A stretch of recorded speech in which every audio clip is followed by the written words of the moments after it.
This is the Ohio AgNet from the Voice You Know with the News You Trust studio. Sponsored by BASF and Certain Corn Herbicide. Unleash residual power early to allow for pre- and post-application to attack weeds at their weakest. I'm Allison Kinney. Now let's take a look at what's making agricultural news. The build-out of grain storage capacity in the United States has stopped. That's according to data from Joe Jansen, an economist for the University of Illinois.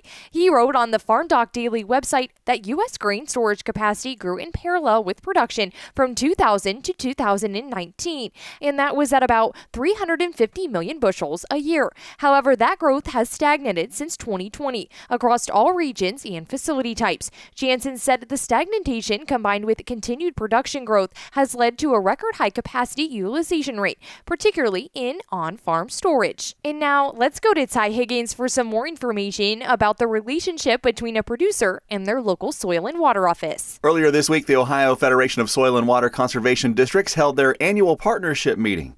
I caught up with Jeff Dooling, past president of the organization. He says programs like H2 Ohio have gotten farmers in the door of local soil and water conservation districts who have never visited before. And he told me what a successful relationship looks like between a farmer and their local soil and water office. Number one is communication. I remember, 20 years as a supervisor in Putnam County. There's years we'd only see 20, 30 farmers. We'd have a meeting and it's the same farmers that show up.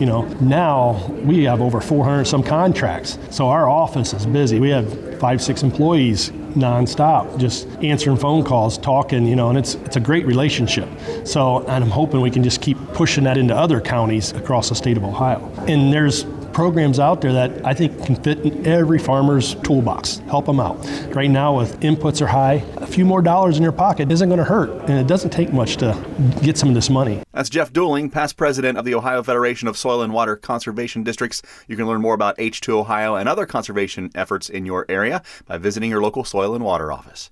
You can watch our full conversation with a video on our Facebook page. Just search Ohio AgNet and Ohio's Country Journal. I'm Ty Higgins reporting. And now let's take a look at the markets. Brought to you by Seed Consultants, simply better performance. Learn more online at seedconsultants.com. March corn is closing in today up half a cent at 4.31 3/4. May corn is up 1/4 cent at 4.42. And July corn is up 1/4 cent as well at 4.50. March soybeans are down 4 1/4 at 11.33. May soybeans down 3 3/4 at 11.48 1/2. And July wheat is down 9 1/2 at 5.57.